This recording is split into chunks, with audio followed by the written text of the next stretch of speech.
तिसरी अ चे विद्यार्थी सादर करीत आहेत गड आला पण सिंह गेला हे नाटक.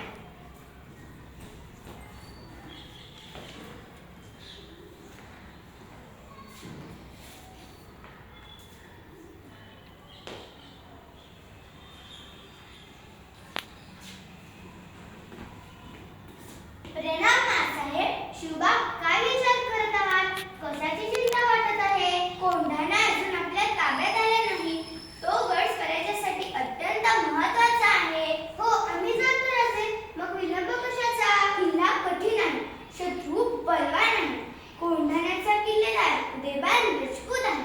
उदयबान जितका शूर तितकाच क्रूर आहे. राजे, लक्षात ठेवा, स्वराज्य ही केवळ जमीन नाही, तो आहे आपल्या रयतेचा सन्मान, आपल्या धर्माची पताका, आपल्या मातीचा अभिमान. होय माँसाहेब, तुमच्या याच संस्काराने आम्हाला बळ येते. शत्रू कितीही बलाढ्य असले तरी आमचे धैर्य डळमळीत होत नाही. मुजरा राजा, मुजरा. बोला, काय म्हणता शेलार मामा? राजा, आपल्या तानाजीचा मुलगा रायबा याचे लग्न आहे, त्याचे निमंत्रण देण्यासाठी आलो आहोत. तानाजी, आम्ही काही लग्नाला येऊ शकणार नाही. आम्ही स्वतः जातीने कोंढाण्याच्या कामगिरीवर जाणार आहोत. काय राजा, तुमचा यो मावळा जिंकता असताना तुम्ही स्वतः कोंढाण्याच्या कामगिरीवर जाणार? नाही राजा, नाही. तानाजी, रायबाचे लग्न आहे, ते तू आधी उरक. नाही राजा, नाही. आधी लगीन कोंढाण्याचं, मग माझ्या रायबाचं. हर हर महादेव, हर हर महादेव.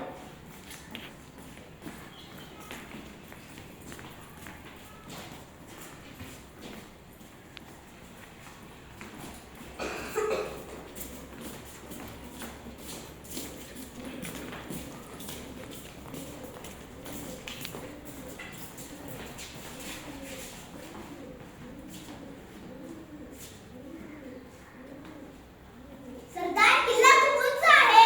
अरे, किल्ला किती उंच असते? आपली यशवंती आहे की? यशवंती म्हणजे ही गडबड. होय बा, कशी मेघटात गड सर करते माझी यशवंती. होय ना ग यशवंते? सूर्याजी, इकडे ये.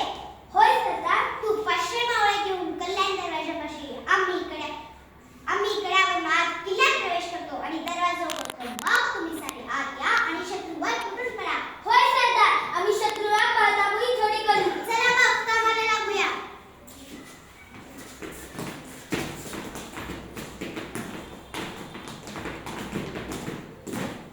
हर हर महादेव, हर हर महादेव. शत्रू गडावर आले. आक्रमण.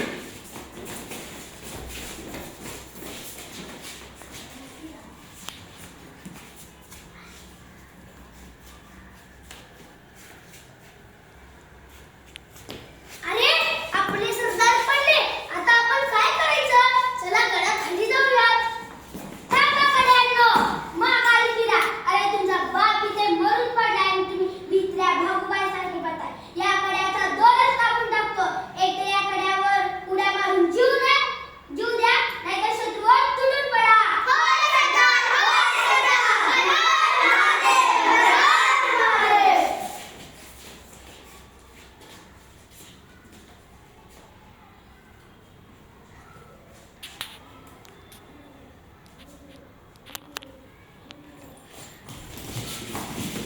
गड सर, मला किल्ला ताब्यात आला. हर हर महादेव, हर हर महादेव.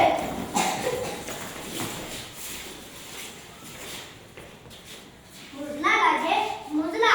कोंढाणा किल्ला सर झाला. गडावर भगवा पताका फडकला.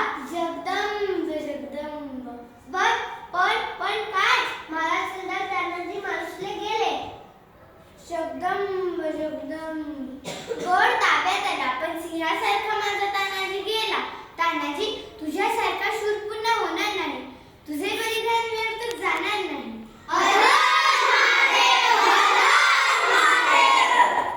पहिल्या मित्रांनो, शिवरायांच्या जीवनातील हा एक प्रसंग.